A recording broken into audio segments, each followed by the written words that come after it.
Qualify for a CGM today.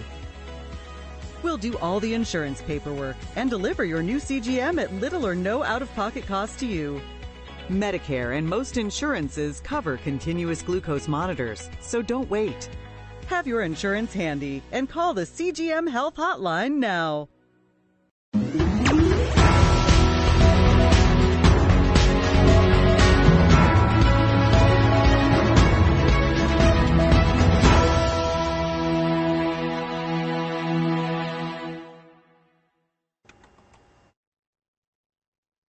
I'm Dr. Alan Badeau, and welcome to AI Today. Here we're exploring AI's potential and its ethical challenges. Thank you for being here as we journey into the heart of AI, its innovation, and we're catering to enthusiasts and the curious alike. I'm honored today to have Dr. Jay Lee, who is one of the world-renowned AI leaders in the manufacturing industry. Dr. Lee is a Ohio eminent scholar in advanced manufacturing, and he one of the original founders of Intelligent Maintenance System Center. And Dr. Lee is a senior advisor at McKinsey & Company. He's currently a professor at the University of Maryland, really emphasizing how AI can be integrated into industrial systems. Dr. Lee, thank you for joining us today. Thanks for the opportunity to share. Yeah. So Dr. Lee, we know that the manufacturing world continues to get smarter, and it's getting faster and much more efficient than it was previously, thanks to the power of AI. And really from a revolution, a visionary perspective, what are your thoughts on how we have transformed over the last 15 years? Well, if we speak the manufacturing industry in general, a broad type of manufacturing industry from metalworking, aerospace, electronics, and bio in general, right? So there are different stages of a transformation, I would say, right? So I think for the last two decades, in particular for the last 15 years, I think people learn how to transform from experience-based productivity to evidence-based productivity. By that saying that, we started using data more than 20 years ago. 20 years ago, if we can rewind our memory tape back in 2000, there's no phone can connect to internet, right? That's right. BlackBerry and those days. Even before 2000, 1999, dot-com collapsed, right? So we're talking about all the e-commerce. So really the mobile devices and the year 2004, 2005 until last 10 years, we start using lots of industrial internet, lots of cloud. Cloud actually started early year 2010, roughly, right? So edge device, those things start making the data become more usable, not just useful, right? So that's how they accelerate the digital transformation for the last 15 years, I would say, right? Yeah. That's great. And I assume, Dr. Lee, that you had the same issues with the data that all of us have around data quality, let alone getting it there, but the data quality, the ability to leverage that. Do you think that really was the number one challenge, the quality and the data itself, or were there other issues that were even more challenging than just the data? Well, in general, I call the data domain and discipline, 3D. What happened, the data is the source of information, could be from history, from domain, from sensor, from the field. But the problem is the purpose. The purpose is what we need, right? For example, we take the blood from people. The doctor says, do cholesterol test, diabetes test. It's a purpose. Each purpose you checked, they have to take the one drop blood to run different tests, right? Same tube of blood, they will run different times. Cholesterol, diabetes, hepatitis, all the things, right? So the purpose drive the testing process of blood. So same thing, if we take a data from machine, from manufacturing, what's the purpose? Normally efficiency, right? Cost, inventory, quality, and carbon reduction. That's a purpose very clear. So if I take data from SAP, Oracle, any sort of sensor, but you have to drive to the purpose. So therefore, the volume in the beginning say, oh, I want everything. It's not true. If you know the purpose, you only select those data you needed for the relevant to the purpose, right? Mm-hmm. So you need a good volume, not high volume of data. Sometimes small, even better sometimes. But it has to be useful and usable. If let's say we have a lot of data, useful data, but if we did not label them properly, later on, it's not usable, right? Yep. Just like we collect a lot of business card from the conference, but when I moved last year, I have no idea when did I collect this card, right? If you label, oh, this card from some special event, IEEE, this from some IMTS show, give you a background of memory. If you don't have a label right on the card, the business card itself has no meaning, right? Yeah, absolutely. The background label is very important. I call the 3B. Your background labeling, the baseline, are you comparing the same stuff or different stuff, right? And the brokenness of a data set from different time, different generation, you understand how to relate them to different product or different processes. So I call the 3B problems. But 3B relate to the purpose. That will make data more useful and usable, right? And not the volume itself. Yeah. Yeah, and that's fantastic, especially with the audience we have around small businesses, and they have so much data, and sometimes they don't know where to start, where to begin. What advice would you give them on where to start with all of the data that they have? Well, I normally ask people, right? So everyone would run a business with a clear purpose, I said, right? And the purpose, we know exactly what the problem we are facing. For example, our labor costs, quality issues that are not consistent, for example, or our delivery time always late. So these are the problems we're facing. If that's the case, you from right to left, you go back to the left side. What do I do to improve what I don't do well, right? So then I go to collect the data that can help me to do well, right? For example, quality. I do inspection and end of process, but I cannot control that. Because every time I wait until something no good, I go back. I still don't know why. If that's the case, you need to find out what is the quality feature related to machine or assembly or grinding or whatever. So you have to understand the types, the decomposition of those quality issue, like family tree, like fishbone diagram, Pareto chart, to understand what are the quality issues are, then relate to what process, what machine, what individual who worked on. Once you have that ideas, I'm going to start collecting that when the product start making in machining or in grinding or in assembly, right? So you have to have that kind of basic knowledge done in order to understand the quality of data, right? That's exactly right. So you cannot just collect everything, then later on you say, let me do some improvement. You found out you spend most of the time handling the data, but you're not doing the real work to make your products. That's not right. Yeah. Yep. And that makes perfect sense. And for our audience, if you don't remember what a Pareto chart is, ask ChatGPT and it'll show you some pictures around that. So if you think about, Dr. Lee, from really, and I get asked this question all the time, and I can only imagine that you saw it even more so than I have today from in the manufacturing world. We started to automate, right? And then we start to bring in AI. From an efficiency perspective and from a workforce perspective, what implications have you seen to the humans that used to have some of those jobs? And, from a skill set today, where do you see them?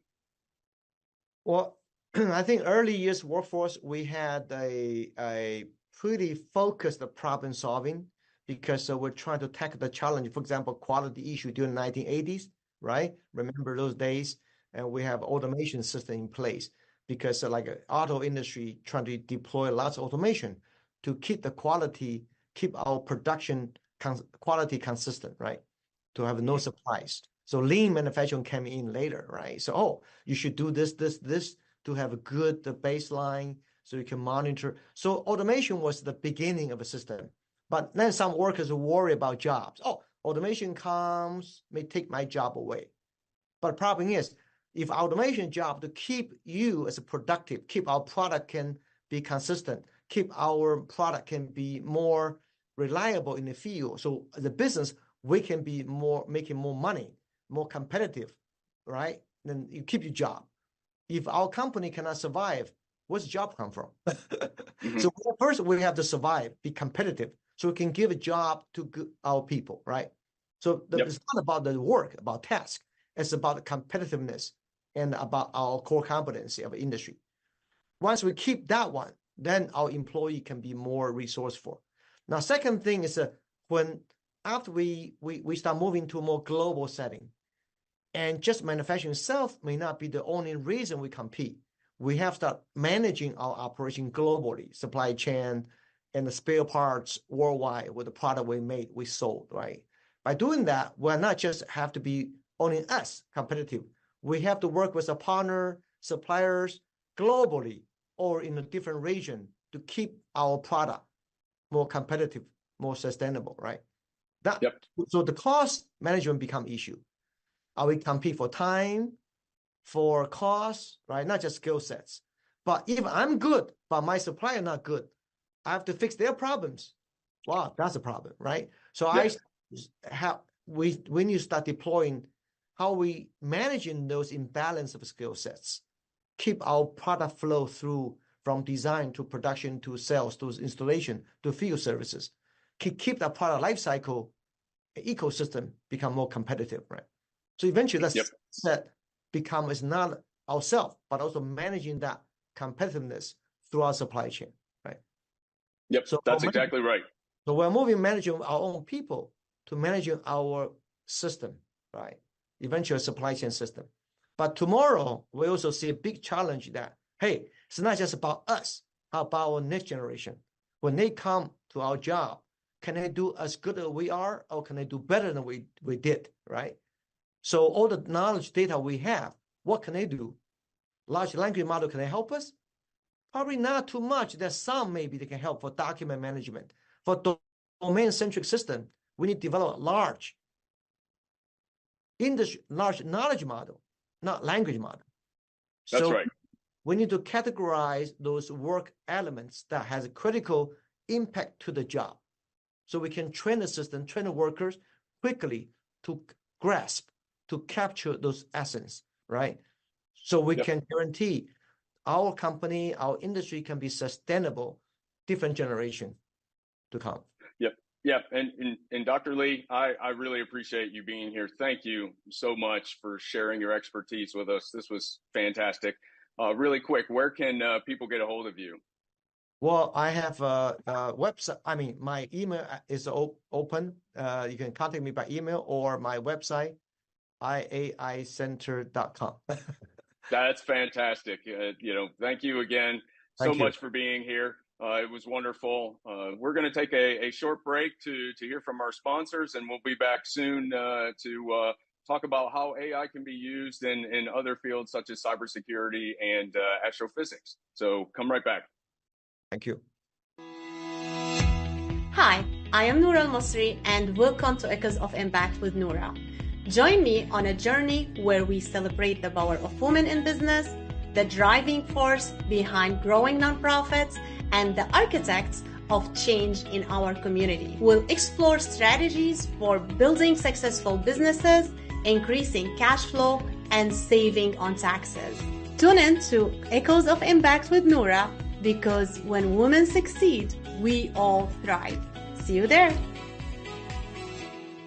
How would you like to go on a 5-star vacation for just $99? We're talking about the quality of a Westgate resort for $99. Not for one night, but for 3 fantastic nights at one of their luxurious destinations across the United States. And you'll even get a free $100 Visa gift card just for making a reservation. We've got some of the choicest destinations that you'll love in the United States that you can choose from for just $99 for a 3-night stay. today. Take your family, take a special loved one, but get away. Go on vacation with Westgate Resorts. Call now to make a reservation for just $99, and you get a free but $100 Visa gift card. Call Westgate right now and book your vacation. Here's the number. Call 877-930-3491. That's 877-930-3491. Again, 877-930-3491. Taking a trip in the next 12 months? Airlines are under tremendous pressure and they're practically giving away their unsold seats. Like every crisis, this one will end too. But right now is the best time to take advantage of giveaway ticket prices on their unsold seats. We're not allowed to publish these low fares online. The only way to get these rock bottom giveaway prices is to call. So phone low-cost airlines now for airline ticket prices you may never see again. Welcome back to AI Today, and I'm your host, Dr. Alan Beddoe. Thank you for coming back and being here. And in this segment, we're lucky to have Bruce Schneier, a renowned cybersecurity expert with decades of experience. And his blog is really phenomenal when it looks at the implications of cybersecurity incidences around these large language models, ChatGPT, and those sort of things. Thank you for being here, Bruce. I very much appreciate it. Thank you for having me.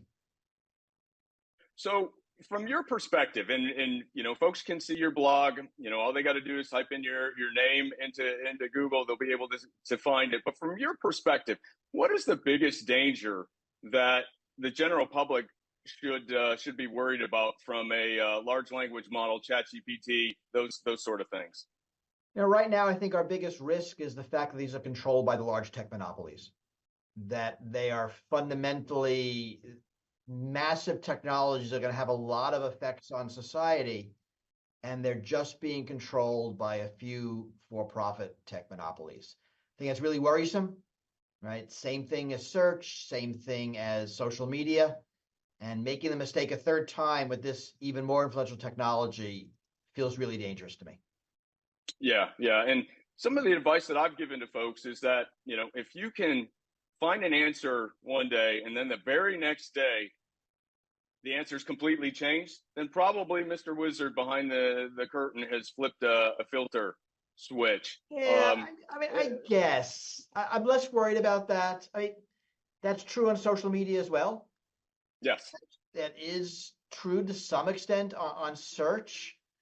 So yes, these things make mistakes. So do your friends, so does everything else. The question is what kind of mistakes and how important they are in the context. But I'm really thinking more about the business models. Search is an integral to our life. We use it all the time, and the companies make money spying on you when you search and using that information against you. Right? That's the way they work.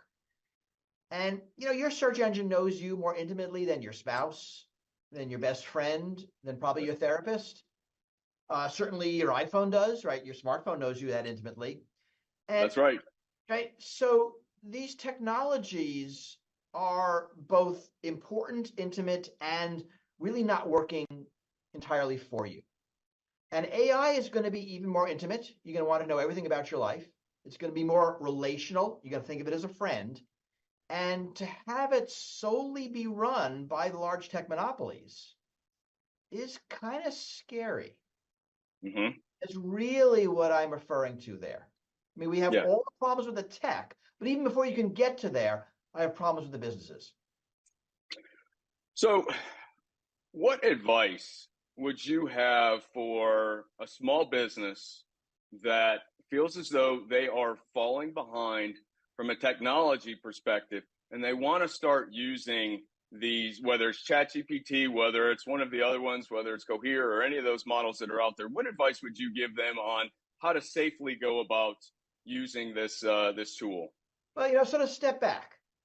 I'm giving advice to a corporate CEO who's feeling fall behind. So first of all, that is probably a therapy question, right? That's not necessarily a technical question. Why are you feeling you're falling behind?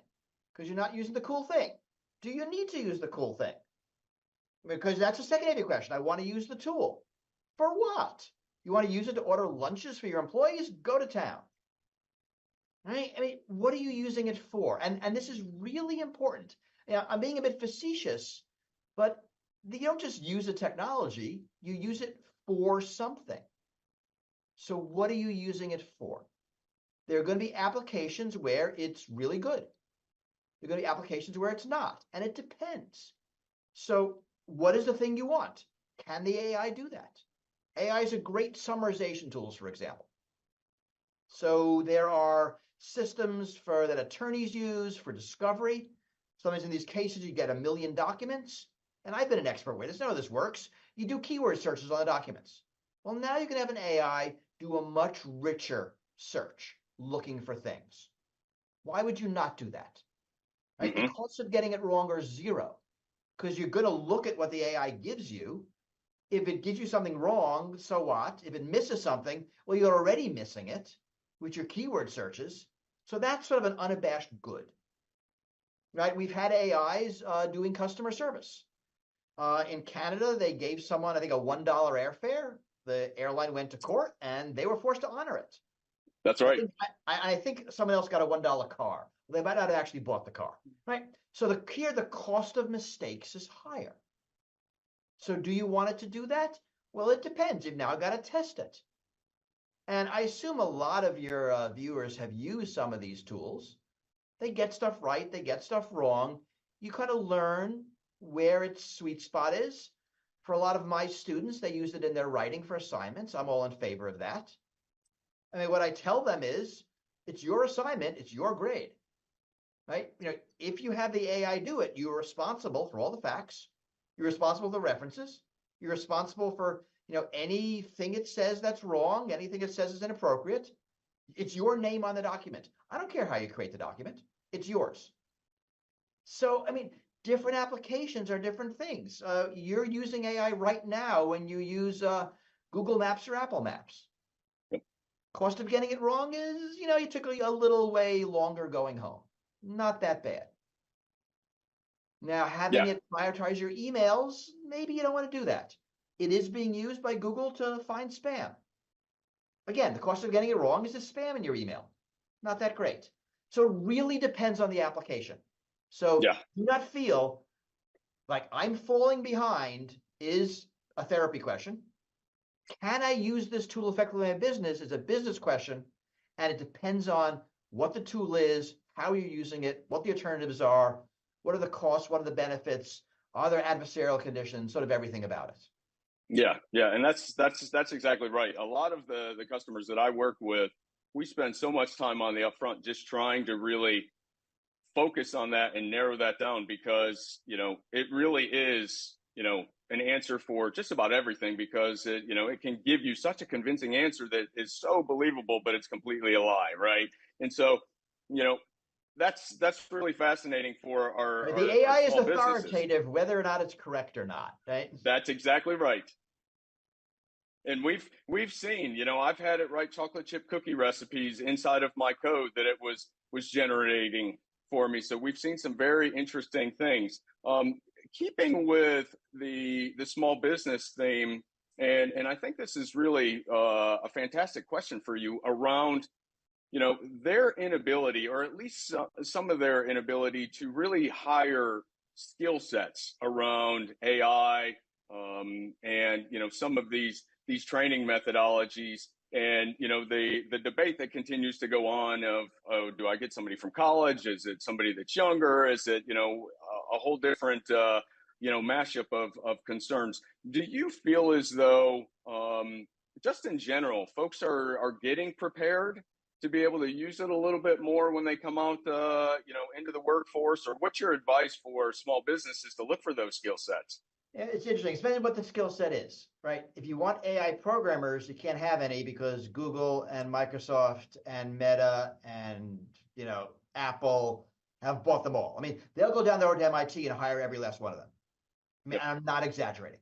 It's very hard to find the best talent if you're not one of those, top 6 AI companies. Right? Even we have trouble hiring professors, because you make a lot less money than you do working at the big companies.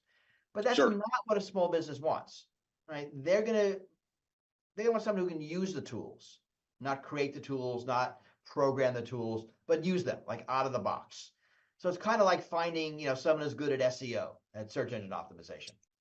Yep. And there, I think people are a lot savvier. I mean, my students have all been playing with it, and they're not computer science students; they're policy kids, but they've been playing with the tools, and some of them are actually really good at writing prompts. So you're not going to get it as, this is my job, but you will find a younger workforce that has more experience in them because they're doing it. Right? Mhm. Every high school kid is playing with Midjourney, right? They know how to create cool art using AI. You don't need to ask them. That's right. To them, it's like using a search engine. It's just what you do. So I don't think it's that bad. And that's because you're looking for users and not developers. If you are an AI startup, it can get hard. I mean, you've really got to, you got to pay crazy salaries and offer, crazy equity in order to get these people. Yeah, that's exactly right. And especially in the cybersecurity field, we have started to see really a convergence of cybersecurity specialists with AI. What are your quick thoughts around AI watching AI from a cyber perspective? It's tough. I mean, it's some value. So I think of it where we normally hear it talked about is AIs that are being jailbroken, right? They're doing things that their designers didn't intend to. Latest one I read about is that if you ask it how to build a bomb, it won't tell you. But if you type the word bomb in ASCII art, it will. Like, this stuff makes no sense. Yep. So for that kind of thing, AIs aren't really good at monitoring AIs. And that's kind of a turtles all the way down argument, that the AIs that are doing the monitoring are subject to the same attacks that the AIs are, and you just can't get away from those attacks. Mm-hmm. So that's not going to work. Unfortunately, we'd like it if it did. More generally, AIs in cybersecurity, there's a gazillion startups. There's not a lot of real successes yet, because I think this is hard. My guess is there is value to be had in AI on the defense in the near term, watching for regular conventional cybersecurity attacks. And already we are seeing companies try to do that. Right, the RSA conference is in a couple of weeks. We're going to see all the startups there. Yep. But that really is still being looked at very early, and we don't know how that's going to go. Yeah, I agree 100% with that. I tell small businesses that there isn't one solution for everything for them, and they've really got to look at what they're trying to solve Which is for. hard, because the smaller you are, the more you want one solution for everything. Right? That's exactly Why right. should I have to think about this? Yep. And this is hard, right? I mean, and a lot of these companies don't have CISOs, don't have the ability to do all the research. That's right. That's right. Well, Bruce, where can people get a hold of you at if they have any questions? I'm super easy to find. You type my name into Google and I show up. My email address is there. My website is there. My newsletter is there. I am surprisingly transparent. Well, that's great. I appreciate you being here. It was wonderful. Great discussion. Thank you. I encourage the audience to go out, Google Bruce, and watch his website. He's got great articles up there. I taught AI in my class. I mean, today was my AI class. So that's awesome. There are a bunch of policy students who are out ready to regulate this thing, I hope. We'll see what happens. That's fantastic. Well, I appreciate you being here. Thank you again. And I'd like to, encourage the audience to stick around for our next segment around using AI and astrophysics. So we'll take a short break and we'll be right back. Thank you. Well, I want to watch that. That sounds good. What if this happened to you when you're alone? Or what if it happened here? With MedGuard Alert, you're never alone. You can connect with medical professionals anywhere, anytime. And now MedGuard is introducing our exclusive new CareWatch. If you need help quickly, use it from anywhere to contact medical professionals. No cell phone required. The CareWatch is not only a life-saving medical alert device, it's a revolutionary health monitoring system that checks your blood pressure, heart rate, oxygen saturation, and much more. And here's the best part. If you have Medicaid, you may qualify to get your CareWatch for free. The CareWatch is only available through MedGuard Alert. Call us right now. We have monitoring programs starting as low as $1 a day. The call is free, activation is free, shipping is free, and no contract is required. Remember, with Medicaid, you may qualify to get your CareWatch for free. Don't wait. Call us to get your CareWatch right now. Operators are standing by. Taking a trip in the next 12 months? Airlines are under tremendous pressure, and they're practically giving away their unsold seats. Like every crisis, this one will end too. But right now is the best time to take advantage of giveaway ticket prices on their unsold seats. We're not allowed to publish these low fares online. The only way to get these rock-bottom giveaway prices is to call. So phone low-cost airlines now for airline ticket prices you may never see again.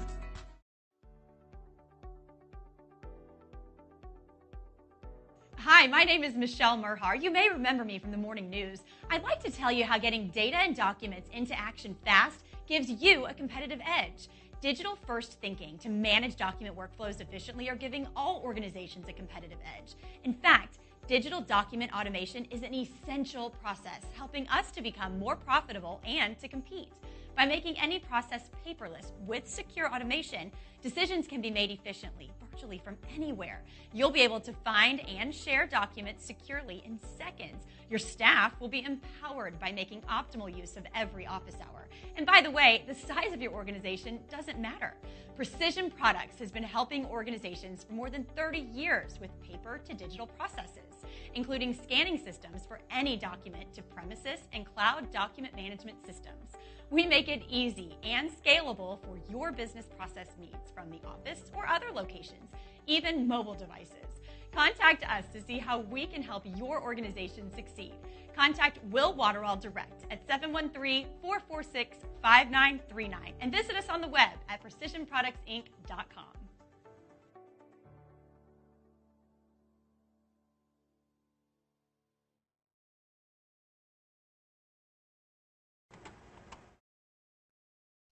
Welcome back to AI Today. I'm your host, Dr. Alan Badeau.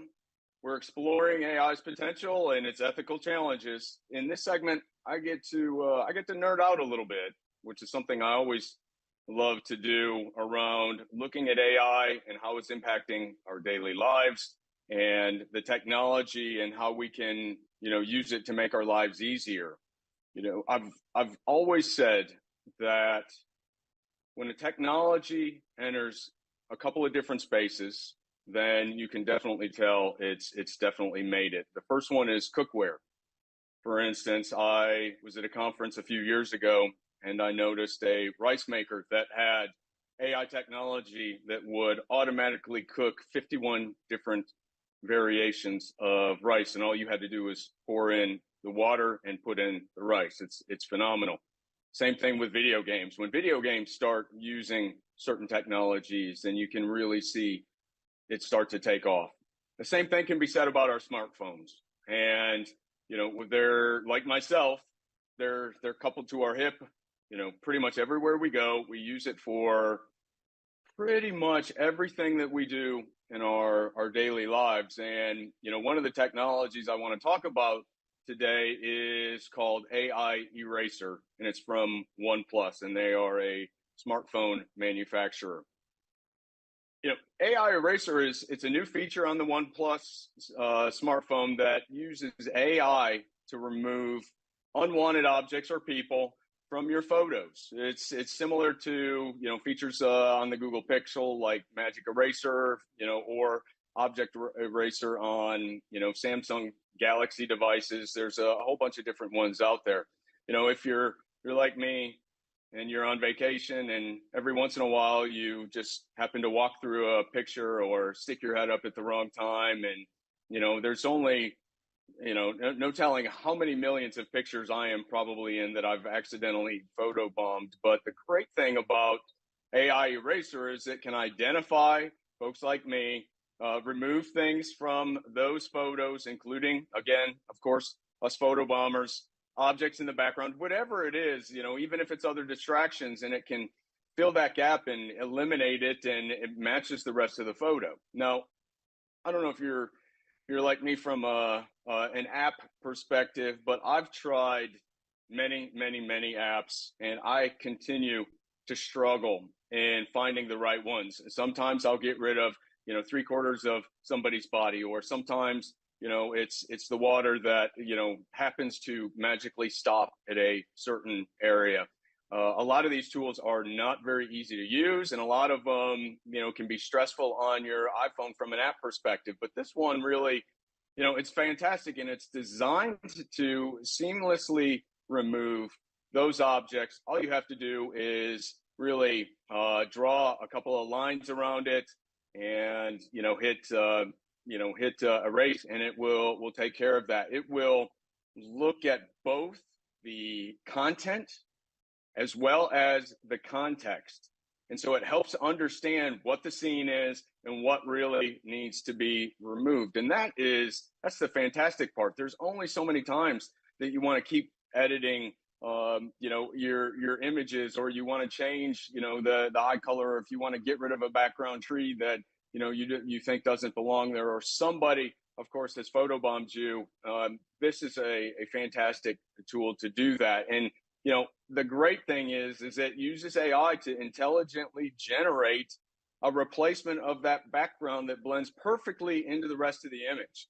I can't do that with all the other photo editing software that I have out there and spend hours on. And being able to do it live with your phone is something that is extraordinarily fantastic. And so let me just tell you really quick how you're going to be able to use it. So it's available again on the OnePlus Photos app inside of the smartphone. You select the photo, you tap edit, and then of course you hit the edit, and then you hit the AI eraser, and then you can choose between a couple of different modes. The first mode is the smart lasso tool, as I mentioned earlier, and you just trace around the object that you want to remove. Or you can do a paint over, and that allows you to put a tool brush to it, and it will fix that automatically for you. And it's really developed around the user experience and the ability to easily and with such simplicity make the photo editing process seamless, and even for non-technical users, and even the photo editing challenged like myself. Now, this isn't something that is available quite yet. I think by the end of the month, it's going to be ready to roll out in the OnePlus phones. But, you can get them on the OnePlus 12 as well as the OnePlus 12R right now. And, I know that there are other models that they will be releasing it, for. Now, again, there are some phones, though, that it will not work on. Of course, some of the older phones and some of the OnePlus pads, and the Nord 3 5G phone is not going to be out there.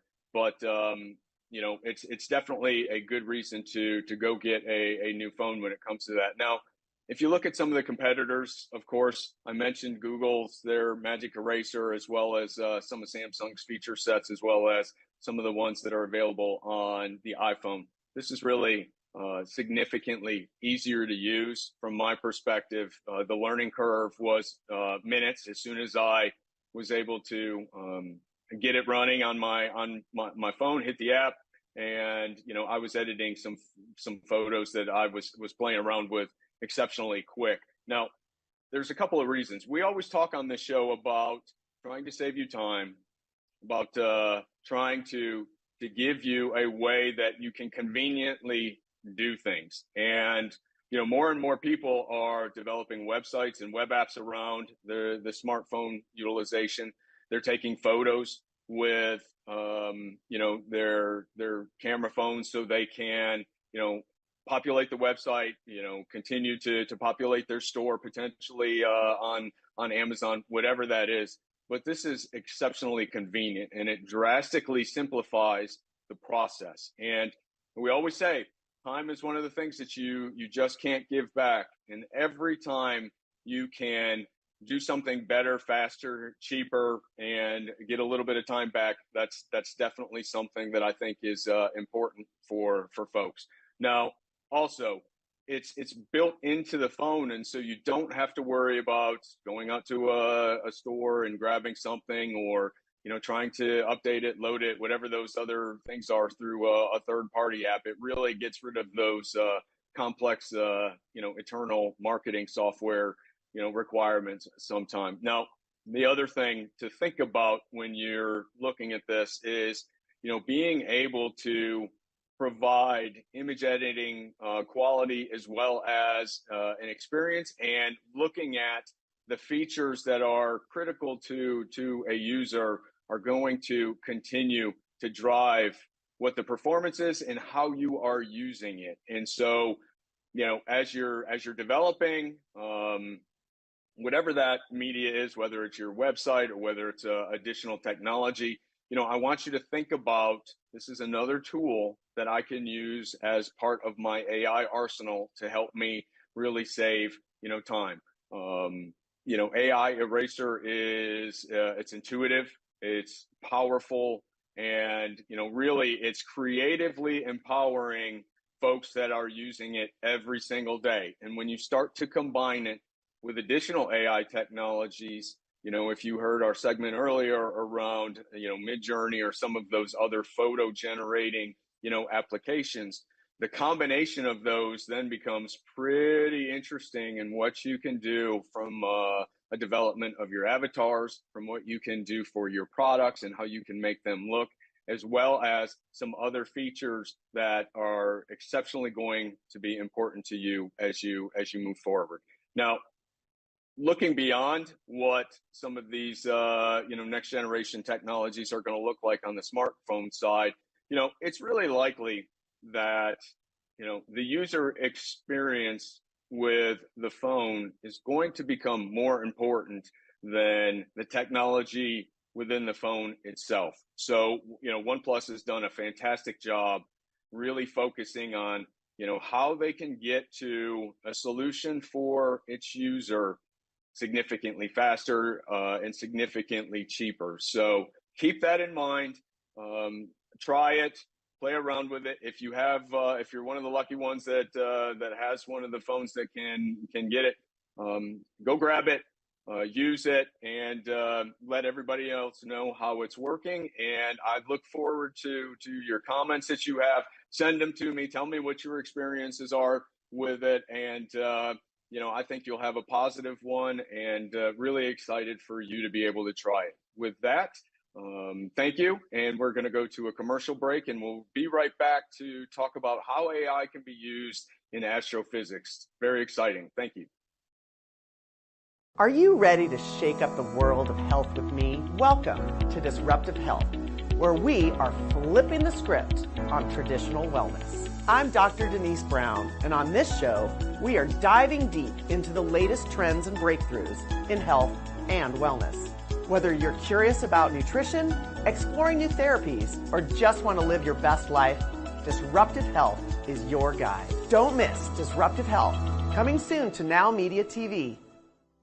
Are you nearly maxed out on your credit cards? It doesn't matter if you're using your credit cards for fun or to survive. At the end of the month, your statements come in, and you can either pay them or you can't. If you can't, late fees and interest rates get tacked on. And now you're struggling just to make the minimum payment due. Do you feel trapped? Am I talking to you? Good, because I personally researched some companies that can help you. They may be able to reduce your credit card balances by 50% and stop the late fees. If you qualify, please call our special debt hotline number right now for a complimentary free 5-minute consultation. Deal with your credit card problem now before it gets much worse and put more money back in your pocket. Trust me, I've been there too. Call right now.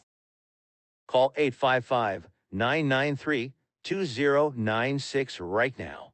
That's 855-993-2096.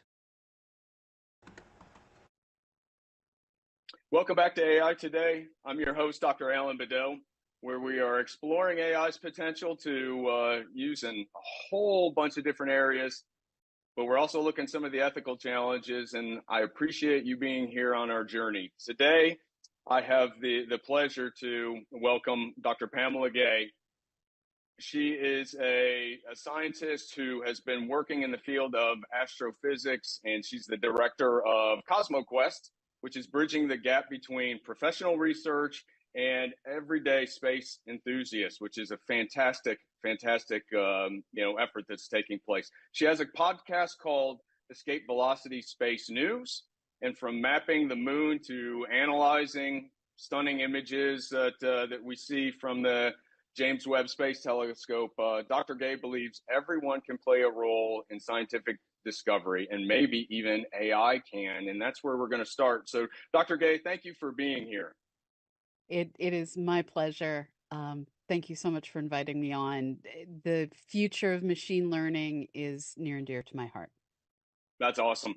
As a space enthusiast, I remember, I got my I did my senior thesis on the Ulysses spacecraft. And, from wanting to be an astronaut when I was younger with, a 2700 vision, I knew that wasn't going to happen as soon as I got a little bit older. But, this is some of the things that I've been fascinated with for years. And, as you look at the field of astrophysics, I think the James Webb Space Telescope and the discoveries that we've had recently in the news about, all of our models are broken, they don't work anymore. It's really, taken on a life of its own in some cases. How do you see AI being able to help with that scientific discovery and the path that we now have to go down? The most important thing that AI can do is simply identifying what is in our images. There are very few astronomers on this planet. We are numbered in the thousands. And there are petabytes of images being taken every 24 hours by telescopes on our world, orbiting our world, and either in transit to other planets or actually orbiting other planets. And hidden in all these petabytes of data are distant galaxies doing things we don't even know the universe can do, are features on other worlds that describe amazing collisions and the stories of how our solar system formed and how it will all one day come to an end. And to piece together these stories, we need to go through the images and identify all the points of light, and whether one is a galaxy and other is a supernova remnant, just what is going on from point of light to point of light is where computers can step in. It used to be that a lot of these challenges, such as just mapping out craters on the moon, had to be done strictly by human beings working on digital tablets, drawing circle after circle after circle, millions of circles over the course of years. And that's a whole lot of PhD effort put into drawing circles on other worlds. If we can have computers going in and doing that effort for us, if we can have computers going in, identifying the scientifically interesting places to explore in the future, that saves the scientists. Now, the only trick is computers have to be taught. And so just as I have to sit down with my graduate students and train them, this is a galaxy, this is a supernova remnant, this is a planetary nebula, this is a splotch of light we can't identify that's probably an internal reflection. I have to train my computers. But whereas a human might need only 4 or 5 different examples, and then we have the ability in our mind to rotate objects and understand what they look at like when they're up close and far away. Computers don't have that ability. So we have to feed software tens of thousands to millions of examples to learn from. And this is where I currently work with citizen scientists who are everyday people who can use their spare time to hang out on the internet, do some science, and be part of allowing a small number of researchers to do our jobs now, and in the future help us do even more. Because even with citizen scientists, the moon is a pretty large object compared to our planet. It's a significant fraction of its size, but it's still small compared to the entire universe. And citizen scientists aren't able to map the entirety of the moon. We're gonna have to have the help of the computers. So Yep. this is a collaboration at every step. Yeah, that's fantastic. I remember participating in the SETI program and being able to put my computer online and download a little bit of software and then just watch it crunching whatever it was crunching, at the time. From that perspective, what sort of ways are citizens actually able to help, and how do they get involved, and how do they use their computers that they have to be able to help? So there are a variety of different ways for people to get involved. Just as you mentioned, you can donate your computer cycles. There is software called Boink. It comes out of the University of California, Berkeley. It was used by SETI at home. It is now used by projects in all different sciences, including folding at home, which works on protein projects.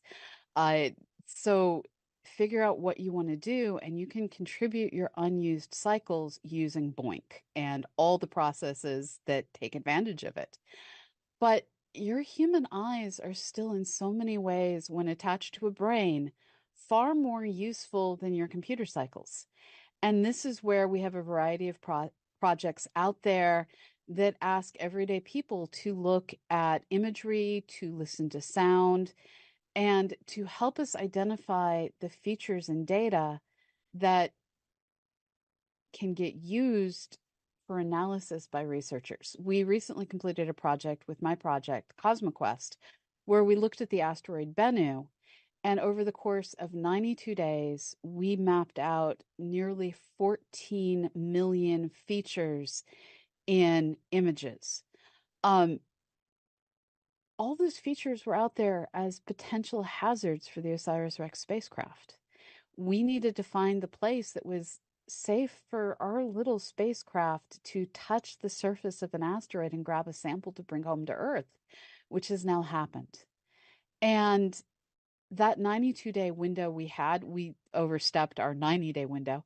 That 90-day window we had was dictated by the mission parameters. And there was no training data. This was the first time this data had been reviewed.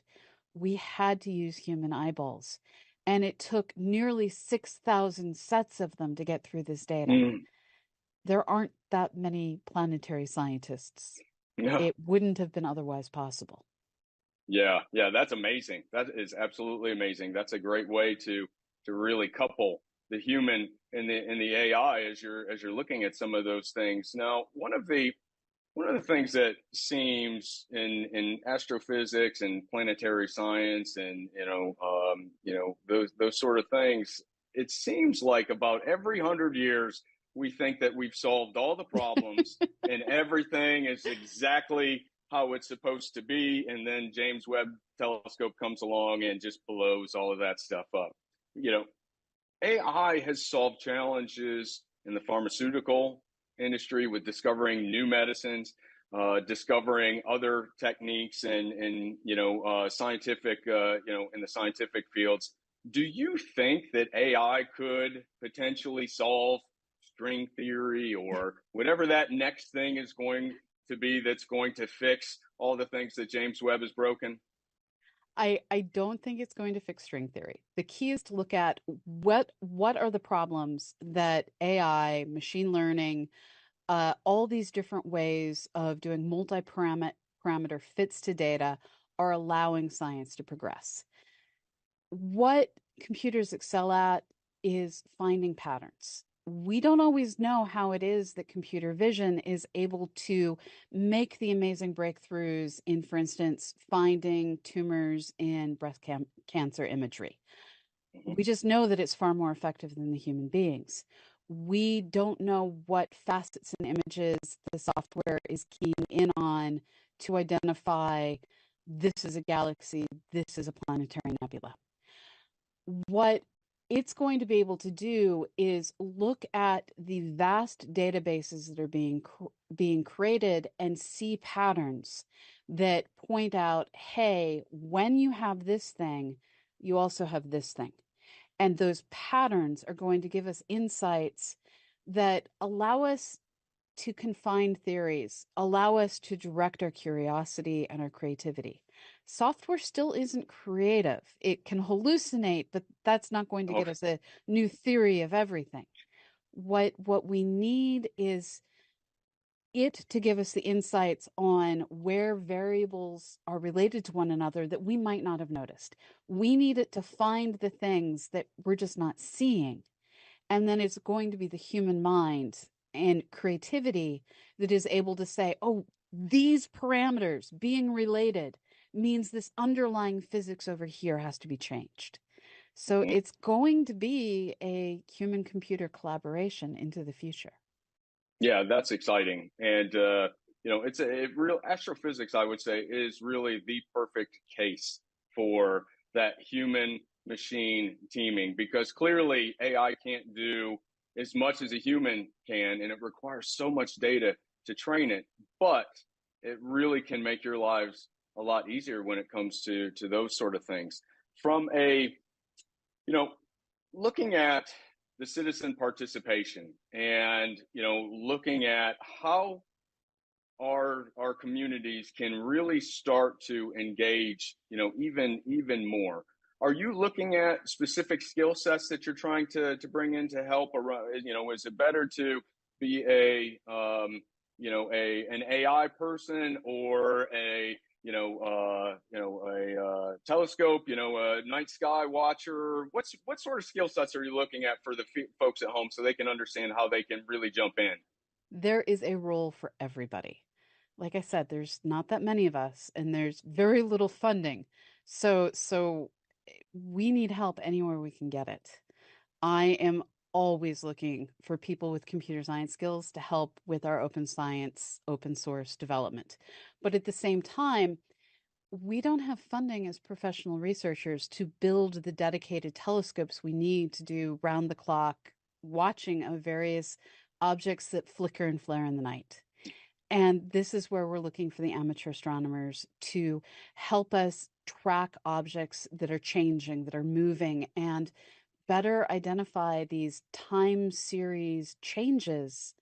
We also need humans who have extreme detail-oriented tendencies to go through and say, this is a rock, this is a crater, this is where the lava edge is in this old eruption that occurred on Mars. By combining all these different kinds of data, we are able to do more, see more, and understand more than we could ever do alone.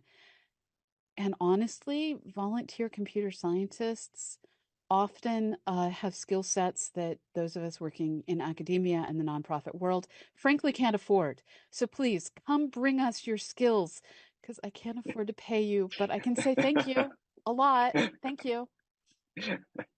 Well, Dr. Gay, I appreciate you being here. It's fantastic. Where can people get a hold of you? Hopefully your email gets flooded soon by amateur computer scientists and astronomers.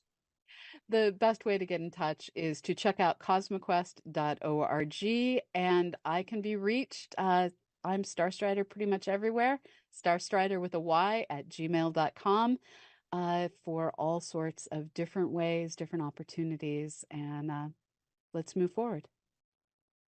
That's great. Thank you again, Dr. Gay. I appreciate it. I hope the audience enjoyed this week's show. Look forward to welcoming you back next week when we talk about a whole bunch of different AI topics. So I'll see you then. Thank you. This has been a NowMedia Networks feature presentation. All rights reserved.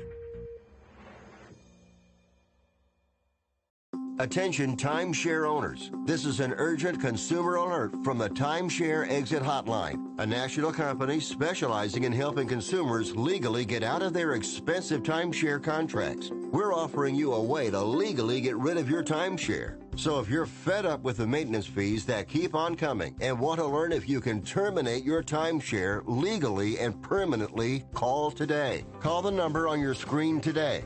It's a free call. If you're living with diabetes and using insulin, you know the pain of pricking your fingers over and over again. By wearing a small device called a continuous glucose monitor, or CGM, you can reduce the pain of pricking your fingers right away. If you use insulin daily, you might be eligible to get your own continuous glucose monitor. So call the US Med Diabetic Health Hotline today and learn about the latest CGM technology. Not only can a CGM immediately